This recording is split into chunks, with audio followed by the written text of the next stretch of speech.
Hi Rishi. Hi. అమ్మా, ఇలా పడ్డాడేంటి? Boss, ఎందుకు బాసు ఇలా భయపడుతున్నారు? బుద్ధిందా నీకు? నేను దెయ్యాన్ని. సినిమా చూడవా నువ్వు? నిన్ను మించి నీ బాడీ మీద కంట్రోల్ దెయ్యాలకే ఎక్కువ ఉంటాయి. కంట్రోల్? భయపడకు. నేను మాట్లాడేది వినిపిస్తుందా? ఉట్టుకల భయపడకు భయ్యా. వినిపిస్తుందా? వినపట్టమేంటి బ్రో, బాడీ మొత్తం వైబ్రేట్ అవుతుంది తెలుసా. నాకు బాత్రూమ్ రాకుండానే బాత్రూమ్కి వస్తున్నా, ఈ అద్దం ముందు నిలబడుతున్నా. ఇదంతా మీరే చేస్తున్నారని అర్థమవుతుంది బ్రో. మమ్మల్ని వదిలేండి బ్రో ప్లీజ్. బ్రదర్, ఉట్టుకల భయపడద్దు బ్రదర్. నేను సినిమాలో చూపించినట్టు వైలెంట్ దియాన్నేం కాదు. నేను మీలాగొక మామూలు అబ్బాయినే బ్రదర్. అసలు నాకు మీ బాడీలోకి ఎలా వచ్చాననే విషయం కూడా గుర్తులేదు బాస్. అట్లీస్ట్ అది తెలిసినా బయటికి ఎలా రావాలని ఐడియా అన్నా వస్తుంది. ఇప్పుడు ఎలాగో మనం మాట్లాడుకోవడం మొదలుపెట్టాం కదా, నాకు చాలా రిలీఫ్గా ఉంది. మన ఇద్దరం డిస్కస్ చేసుకుని దీనికి సొల్యూషన్ కనబడదాం. ఒక 4 days క్రితం చేవెళ్ళ రోడ్లో మీరు ఏమైనా కార్లో వచ్చారా? అవును బ్రో, ఆ విలేజ్లో ఒక రిసార్ట్కి నేను నా వైఫ్ వెళ్ళాం. అక్కడ చికెన్ 65, మటన్ చాప్స్, ఓ గ్లాస్ లస్సీ తాగి అలా వచ్చాం. వచ్చే దారిలో ఓ కార్ యాక్సిడెంట్ అయి ఉంది. ఎవరైనా ఉన్నారేమో అని హెల్ప్ చేద్దామని కార్ దగ్గరికి వెళ్ళాను. కార్లో చూస్తే ఎవరూ లేరు. సరే పక్కన పోలీస్ స్టేషన్కి ఫోన్ చేద్దామని చెప్పి ఫోన్ తీసుకొని చెవి దగ్గర పెట్టుకున్నాను. షాక్ కొట్టింది. Hello hello. నా వైఫ్కి దయ్యాల సినిమాలు చాలా ఇష్టం అండి. సరే ఒకసారి దీన్ని శ్మశానం తీసుకెళ్ళి భయపడదామని బాగా ప్లాన్ చేశానండి.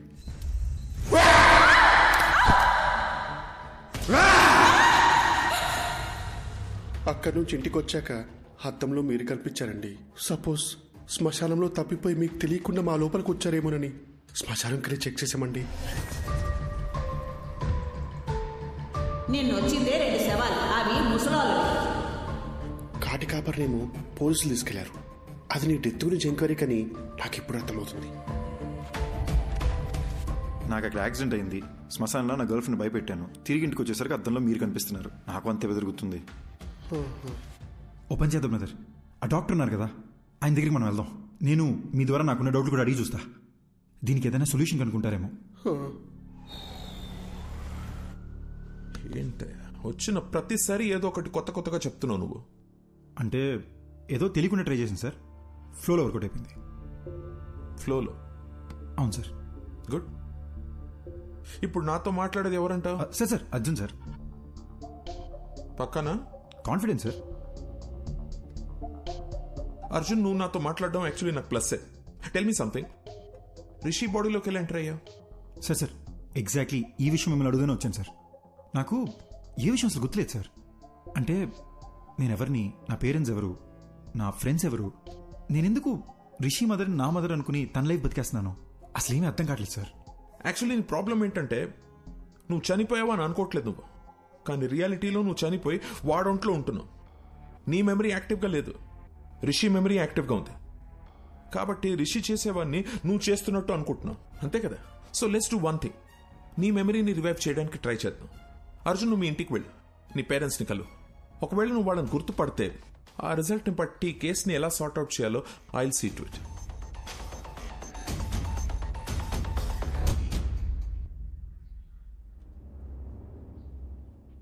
ఏంటి సార్ టెన్షన్గా ఉన్నారు? ఆ అర్జున్ కేసు కమిషనర్ గారు నాకు అంటగట్టారయ్యా. అది తెలిసి సుబ్బారెడ్డి గారు పారిపోయాడు. ఆ అర్జున్తో అద్దంలో నువ్వే కలిసి మాట్లాడావు కాబట్టి కేసు పూర్తిగా ఎంక్వైరీ చేసి నన్ను క్లోజ్ చేయమంటున్నాడయ్యా. హలో ఎవడో? అయ్యా రిషి సార్ నమస్కారం. పొలారెడ్డి తిరుగు, చెవులు పూసుకో సార్. నాకు అర్జున్ అడ్రస్ దొరుకుతుందా? అయ్యా దొరుకుతుంది, నేను మీకు వాట్సాప్ లో పంపిస్తాను. కానీ చిన్న రిక్వెస్ట్ అండి, నా నంబర్ తమరికి ఎవరు ఇచ్చారు సార్? సార్ మీ నంబర్ డాక్టర్ గారు ఇచ్చారు. అమ్మా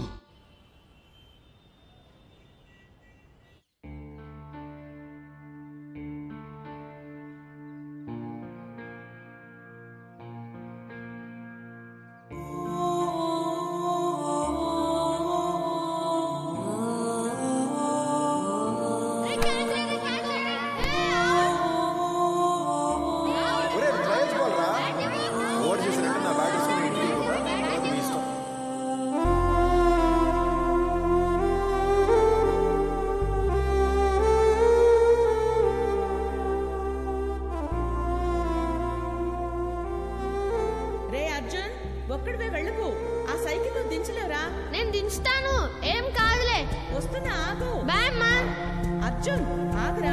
ఏంటమ్మా? వ్యాన్ దగ్గర వచ్చి డ్రాప్ చేస్తాను. వద్దమ్మా, ఫ్రెండ్స్ అందరూ నన్ను ఏడిపిస్తారు. ఆగరా. బాయ్ అమ్మా.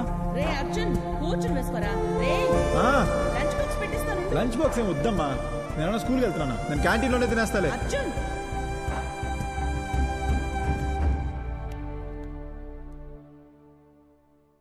అదే మా ఇల్లు బ్రదర్. ఇక్కడే చిన్నప్పుడు ఆడుకునేవాడిని.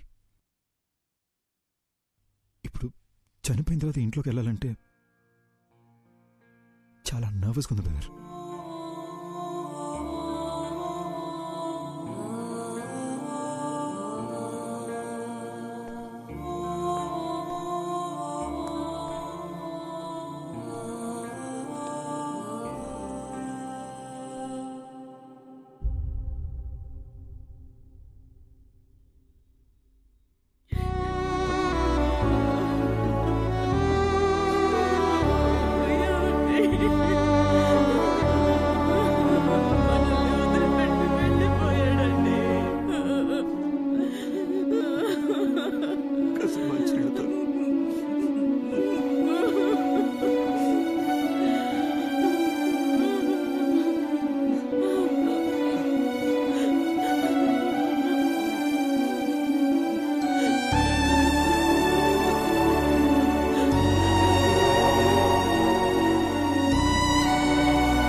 మా అమ్మని ఎప్పుడు ఇలా ఏడుస్తూ చూసింది లేదు.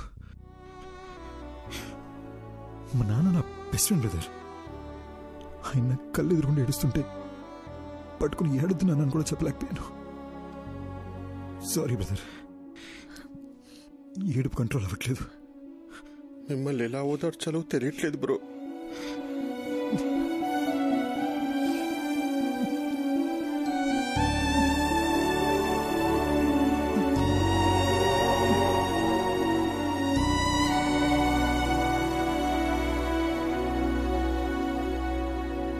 ఏంటి బ్రో, గుర్తుకొచ్చిందా?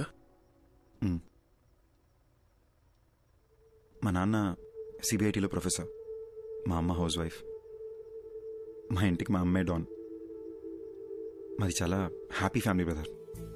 నేను మా నాన్న కలిసి మందు కూడా వేసేవాళ్ళం, కానీ మా అమ్మకు దొరికేమో చచ్చా. చెప్తే మీ బుద్ధి ఏమైందండి? రే, ఆగరా. నేను అర్జున్ని ఎంబీఏ చదివేటప్పుడు కలిశాను. And we instantly clicked. మా లవ్ స్టోరీ కాలేజ్ మొత్తం ఫేమస్. అర్జున్ కోపం ఇంకా ఫేమస్. కానీ నా మాట వినేవాడు.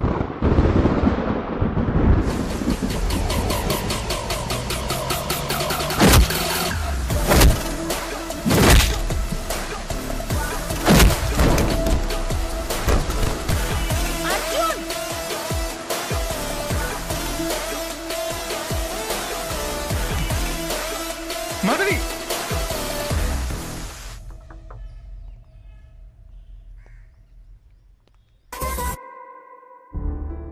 మా విషయం మా నాన్నకు తెలిసి అస్సలు ఒప్పుకొని అన్నారు.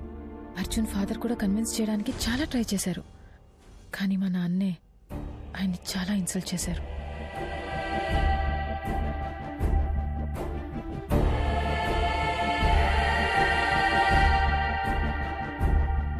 ఆ తర్వాత అర్జున్ ఇంట్లో కూడా అమ్మాయి వాళ్ల పేరెంట్స్కి ఇష్టం లేకుండా ఈ పెళ్లి జరగకూడదని చెప్పి మాకు సపోర్ట్ చేయలేదు.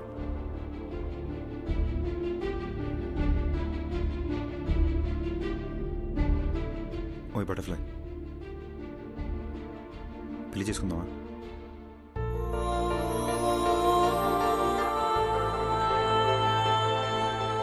పెళ్లి చేసుకుందామా?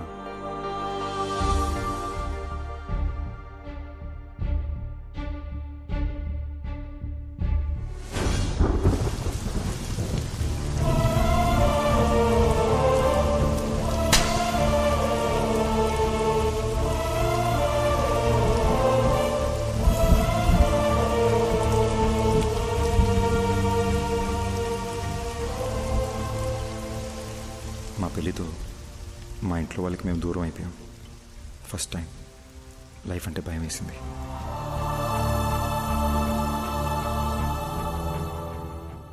మాధవి అప్పుడప్పుడు వాళ్ళ నాన్నతో ఫోన్లో మాట్లాడేది, కానీ నేనే అమ్మ కూడా నన్ను అర్థం చేసుకోలేదనే కోపంతో వాళ్ళకి పూర్తిగా దూరం అయిపోయా. పెళ్ళయ్యాక మాధవి ఫస్ట్ బర్త్డే అని ఒక మంచి సర్ప్రైజ్ ప్లాన్ చేశాను బ్రదర్. కానీ రిటర్న్ వచ్చేటప్పుడే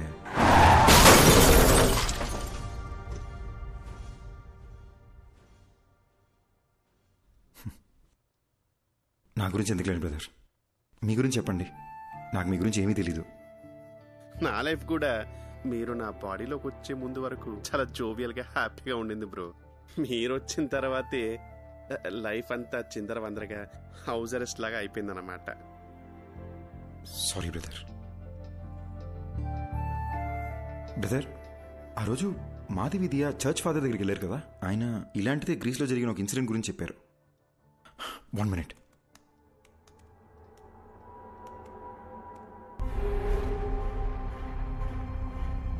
కొన్ని దశాబ్దాల క్రితం గ్రీస్ పక్కన ఒక గ్రామంలో సేటన్ వర్షిప్ ద్వారా అతీత శక్తులు వస్తాయని ఒకడు రహస్యంగా ఆ ఊరి జనాన్ని బలిచ్చేవాడు. అది తెలుసుకున్న ఆ ఊరి జనం వాణ్ణి చంపేశారు. కానీ కొంతకాలం తర్వాత ఓ చిన్న పిల్లాడికి అద్దంలో ఆ మాంత్రికుడు కనిపించేవాడు. వాణ్ణి ఆ పిల్లాడి శరీరం నుంచి తరిమేయడానికి వేరే దారి లేక ఆ పిల్లాడిని కూడా చంపేశారు. అంటే నేను చచ్చిన తర్వాతే నా బాడీలోంచి వెళ్ళిపోతా అంటావు? అలా మాట్లాడొద్దు బ్రదర్, మీకేం కాదు. అప్పట్లో అంటే పాతకాలం, ఇప్పుడు ఎన్నో టెక్నాలజీలు వచ్చినాయిగా. నేను ఐడియాస్ ఆలోచిస్తాను బ్రదర్, మీరు ఆలోచించండి. మీకే ఇబ్బంది లేకుండా మీ బాడీ నుంచి బయటికి వెళ్ళిపోతాను. పొద్దున్న లేసి మళ్ళీ డిస్కస్ చేద్దాం. Good night brother. బ్రో, రాత్రంతా ఆలోచించా, యూట్యూబ్లో కూడా వెతికా. దెయ్యం వైలెంట్ అయితే బాడీ నుంచి బయటికి వెళ్ళిపోతుంది. మీకు ఓకే అంటే నేను వైలెంట్గా ఏమైనా ట్రై చేయనా? బాడీ నుంచి బయటికి వెళ్ళిపోతానేమో.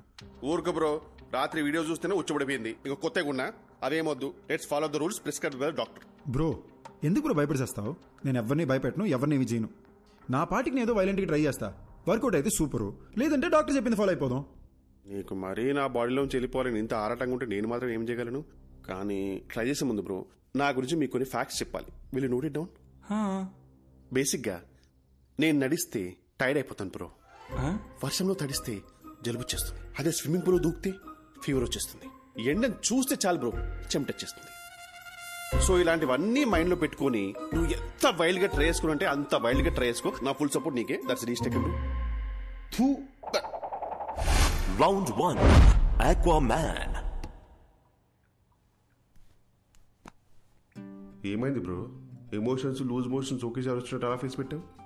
ఇప్పుడు ఈ బాత్ టబ్లో మన ఇద్దరు తలకాయలు ముంచి మన బ్రెత్ స్టాప్ అయిపోయే లాస్ట్ సెకండ్ వరకు దమ్ పట్టుకుని ఉన్నాం అనుకోండి. ఊపిరాగిపోయే లాస్ట్ సెకండ్లో అని మీరు లేసేసరికి మీ బాడీ నుంచి బయటికి వెళ్ళిపోతా. 1 minute బ్రో, మా అమ్మ నాకు నీటి కంటే ముందని చెప్పి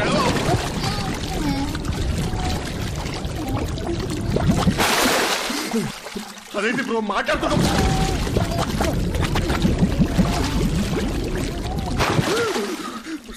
నాకు అస్తమా, నాకు అస్తమా.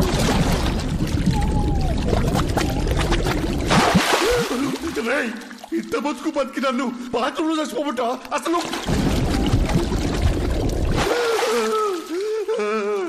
ఇంకొకసారి మురిగితే నువ్వు నా బాడీ వదిలేసి వెళ్ళిపోవడం కాదు బ్రో, నేను నా బాడీ వదిలేసి వెళ్ళిపోతా. నీకు దండం రా అయ్యా, అయ్యా.